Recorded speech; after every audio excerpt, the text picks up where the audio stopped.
Lech Lecha, Thus Avraham begins his journey, which in many ways is our journey, where Hashem tells him to go to the land, El Ha'oretz Asher Areka, to the land which I will show you. No sooner is he there than we have Vayhi of Ba'oretz. There was a famine in the land, and Rashi astonishingly says, only in that land, only in Eretz Israel. Why? So to test Avraham, to see if he will complain against what Hashem has done. On the one hand, he says, go to this land. He comes to the land, and then he has to leave because of the famine. And the inference from Rashi is that Avraham passes the test because he doesn't complain. He takes the action necessary, and the Malbim takes this idea further and says that he was very humble, and he's the last one who's going to complain. He's the last one who's going to suggest that HaKadosh Baruch Hu should turn nature upside down in order that he could be accommodated during a famine.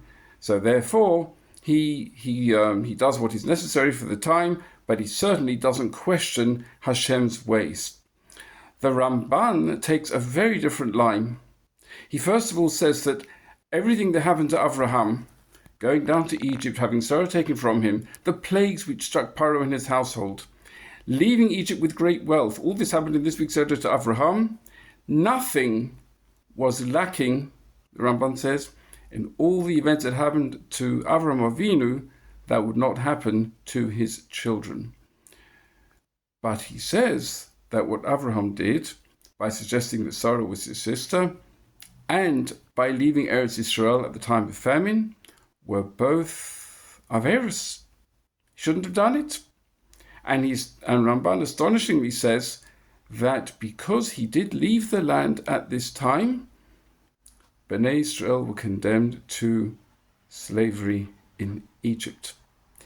Now, and he says, what happened to the fathers happens to the children, and their mistakes also happened to us, and it was a mistake. The truth is that Rashi and Ramban reflect different approaches in the Midrash, and they take different views.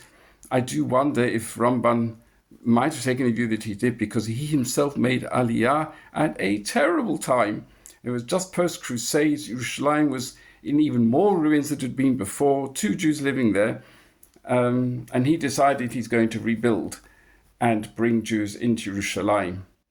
And he brought them into the old city of Yerushalayim, something which stood until 1948, and then of course was renewed after 1967. So maybe the Ramban says, you've got to make it work.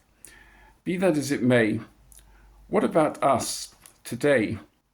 First of all, in life in general, very few people get through life, and if anyone does, without trials coming their way. And for sure, what Rashi says has to be right. We take the challenges that come to us, and we don't complain to Hashem, we don't question our ways because we don't understand his ways. But then there's to take account of what the Ramban says.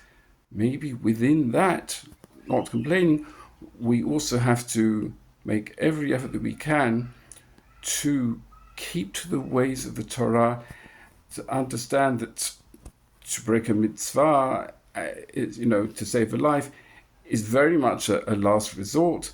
Where do we draw the line? Every case is different, but certainly taking the Ramban into account and what he would say in today's situation would make for an interesting discussion.